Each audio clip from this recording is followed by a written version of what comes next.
Bonjour, je suis Armel Lamassie et dans cette vidéo, nous allons voir comment est-ce qu'il faut faire pour combien est-ce qu'il faut pour démarrer une franchise.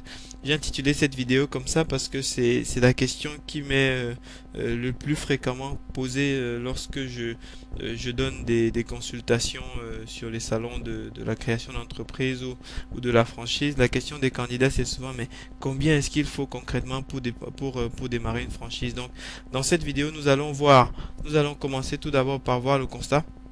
Qu'est-ce qui se passe concrètement sur le marché? Ensuite, nous allons voir l'investissement et l'apport personnel, qui sont les concepts qu'il faut connaître pour pouvoir vraiment répondre à cette question. Donc, en guise de constat, tout d'abord, donc c'est ce que je vous disais tantôt. C'est la question, non seulement c'est la question qui m'est le plus souvent posée, mais surtout je rencontre beaucoup de franchisés surpris, qui sont souvent surpris, parfois surpris en mal parce qu'ils se disent quand je m'occupe du recrutement de franchisés pour certaines enseignes, parfois la réaction c'est ah bon, je ne savais pas que c'était aussi cher. Alors qu'on est à une étape très avancée de la discussion. Bon, maintenant, entre-temps, j'ai appris à prendre des dispositions pour pas perdre du temps, autant aux candidats qu'à moi-même avec ce type de situation. Et souvent, il y a un risque de grande déception parce que si vous ne faites pas le travail de savoir exactement combien il faut pour démarrer telle ou telle franchise, il y a également ce risque de grande déception émotionnelle parce que nous sommes des êtres humains et on tombe amoureux du concept d'aller plus loin en général. Et c'est d'ailleurs accessoirement ce qui cause souvent des mauvaises décisions. C'est que une fois que les gens sont déjà amoureux du concept, leur perception de la réalité est complètement biaisée et ils ont du mal à regarder froidement les chiffres et les contraintes du métier qui leur sont proposés. Mais parfois, il y a aussi des surprises en bien.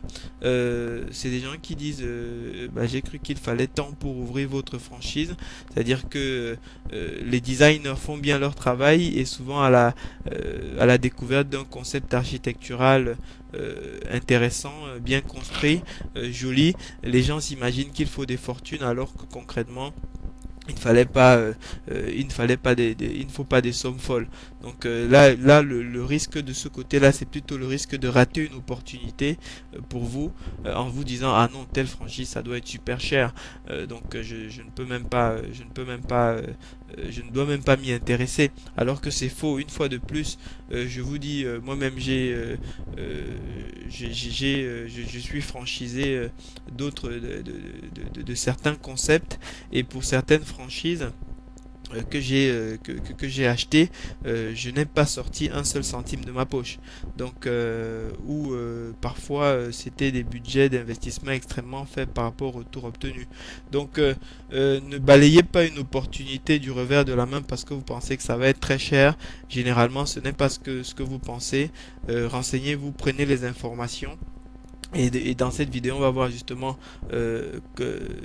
quelles informations il faut prendre pour éviter de se retrouver dans ces situations. Donc c'est ce que j'ai appelé les concepts à maîtriser.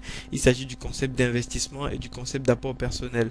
Donc dans ces vidéos, on va voir à quoi renvoient concrètement ces deux notions, quelle est la différence entre les deux et qu'est-ce que vous devez, comment vous devez les interpréter pour pouvoir définir fidèlement, concrètement ce qu'il vous faut pour démarrer telle ou telle franchise.